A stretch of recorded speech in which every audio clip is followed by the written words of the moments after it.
at 7 AM. I went to the hospital a few hours later, and then it wasn't until we were in the middle of it and they used the machine to try and find a heartbeat, and they couldn't find one. And at first I thought maybe the machine was broken, or they tried 3 different machines, and eventually I'm really sorry they stopped.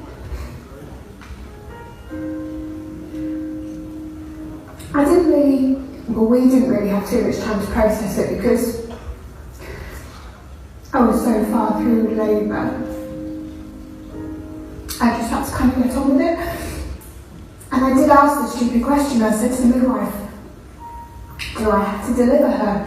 Which is a silly question to ask, of course I do, but the midwife said yes you do. So I got popped into a wheelchair and taken through to delivery. The thing that, was quite hard is the fact that you are just then given some leaflets. You're given a lovely box with a few items in, some teddies and candles and that kind of thing, but essentially you're given some leaflets and sent home without your child. Whilst you see everybody else wandering down the corridor, leaving hospital, it's like anything, the minute something happens, you see 10 times that in front of your face. My wife found out while she was in agony. She'd been to the doctors numerous times. Then when we got there, she was diagnosed as being pregnant. We didn't know she was pregnant, she was full term. Her waters actually broke on the bed in the emergency ward. Went to have a scan, to be then told there was no heartbeat. And then my wife had a stillborn baby, was going to deliver a stillborn baby. It was a very difficult labour. They had to do a little bit of damage to get her out. We stayed for another night with the baby with us in a special cot, and then we left the following day, and from then was when the heartbeat started, trying to deal with it, deal with the funeral. For us we were just then left at that point, so one of the ladies had told you about Charlie's Angel. We thought, well, let's give it a go, we've got nothing to lose, let's put a phone call in, and that's what you do, isn't it?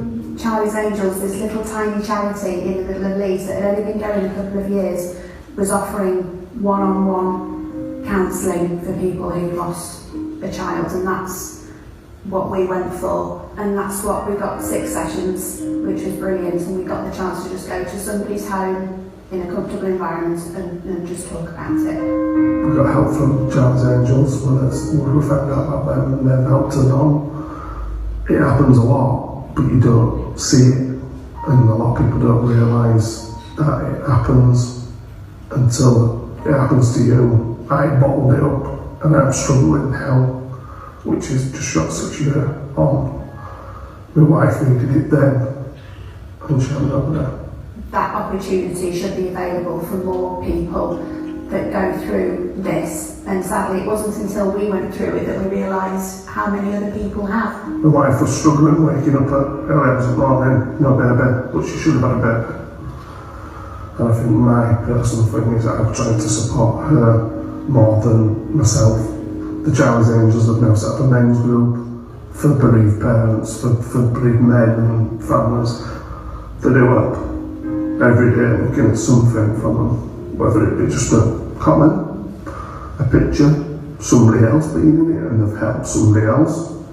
That means a lot. I know my wife does, definitely. In my opinion, we owe a lot to Charlie's Angels for giving us the support when we needed it. And I think the one thing that the counselling did was allow me to talk about my doubts and my worries, and have somebody tell me that it wasn't my fault. I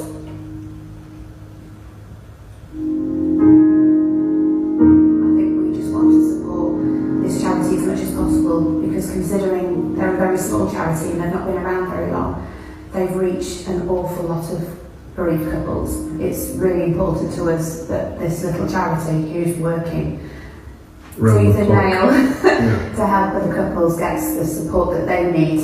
But if we can just make more people out there aware of the fact that they exist as a charity and a support network, and also just make more people aware of the fact that this is still happening to couples every day, then I think